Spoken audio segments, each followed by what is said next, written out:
सभे मगहिया भाई बहन के भुलेटन काका के राम राम। आथिन मगहिया खबर में सुनथिन देश दुनिया के खबर। बिहार लेलिन जगदेव प्रसाद के जयंती आज, उनकरा शत शत नमन। केंद्रीय वित्त मंत्री निर्मला सीतारमण संसद में पेश कैलन 2021-22 लेल 34.83 लाख करोड़ के बजट।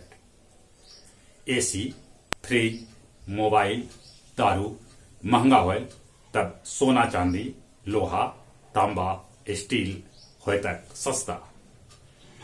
स्वास्थ्य क्षेत्र में बजट के दोगुना कर देवल गए।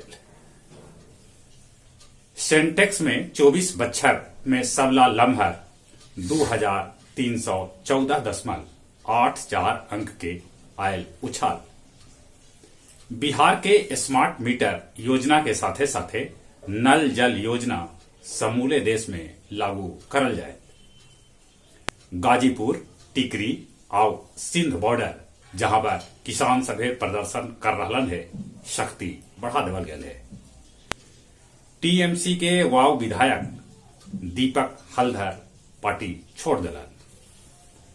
राजस्थान के अलवर में एगो गद्दा फैक्ट्री में भीषण आग लग गई। कोई तरह से आग पर काबू पा लेल गए। इंटर के परीक्षा में पहला दिन कुल 163 परीक्षार्थी निष्कासित करल गेलन। कुछ केंद्राधीक्षक पर भी कार्रवाई करल गेल है। अंतर्राष्ट्रीय मगही परिषद नई दिल्ली द्वारा आयोजित सूर संगम 3 में भाग लेलन चरौल इप्टा और केसरी नंदन मगही मंडप नवादा के कलाकार। सुपौल के जदिया बाजार में 4 बजे दिन में कैश वैन के गार्ड के गोली मार के लूट लेलन अपराधी 45 लाख रुपया। हाजीपुर के जंदाहा थाना अंतर्गत कजरी बुजुर्ग गांव में एगो ट्रक से गांजा बरामद कल गए। म्यांमार में सेना कर देलक तख्ता पलट। म्यांमार के बड़का नेता आंग सान सू और म्यांमार के राष्ट्रपति मियंट के साथे दोसर नेता के भी हिरासत में ले लेवल गए। अमेरिका म्यांमार के चेतौलक जे वहां लोकतंत्र के बहाली लेल सही कदम न उठावल गए त ओकर विरुद्ध हो सका है कार्रवाई। इंग्लैंड भी अमेरिका के समर्थन कैलक है। दुनिया भर में कोरोना मरीज के संख्या 10 करोड़ 36 लाख तक पहुंच गलक।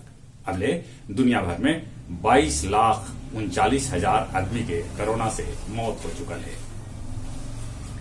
ऑस्ट्रेलिया के पर्थ में 5 दिन लेल लॉकडाउन लगा देवल गए। लेबनान में लॉकडाउन लगे पर हिंसा हो गलक। लेबनान के राजधानी त्रिपोली में सेना के साथे प्रदर्शनकारी सभे के मुठभेड़ हुए। नीमचक बथानी अनुमंडल में डिग्री कॉलेज लेल युवक सभे निकालन साइकिल रैली। पंडित गोपाल लाल सिजुआर के 9वीं पुण्यतिथि के अवसर पर सिजुआर भवन में आयोजित करल गेल कवि गोष्ठी के साथे संगीत के कार्यक्रम।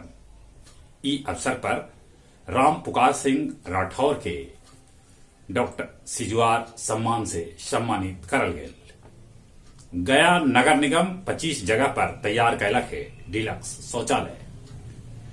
गया हवाई अड्डा से एयर टैक्सी सेवा शुरू कर देवल गया। अब आप कुछ खेल के समाचार। इंडियन सुपर लीग में कल जमशेदपुर एफसी उड़ीसा एफसी के 1-0 से हरा दिलक। भारत और इंग्लैंड के क्रिकेट खिलाड़ी आज से मैदान में शुरू करतन प्रैक्टिस। भारतीय महिला हॉकी टीम अर्जेंटीना के साथे मैच ड्रा खेलल। फुटबॉलर मेसी दागलन 650वां गोल। ऑस्ट्रेलियाई ओपन के तैयारी से पहले वाला मैच में सेरेना विलियम्स डारिया गविलिरोवा के 6-1, 6-4 से हरा के आसान जीत दर्ज कैलन। जहां तक मौसम के सवाल है, कनकनी अभी बरकरार है। पहाड़ी क्षेत्र में बर्फबारी हो रहा है। कनकनी से बचथिन, साथे साथे कोरोना से बचे ले मुंह और नाक पर मास्क लगाथिन, सोशल डिस्टेंसिंग के पालन करथीन, बाहर से घरे अला पर निमन से हाथ साबुन से धोथीन। चली एक बार फिर से अपने सभी के बुलेटिन काका के राम राम।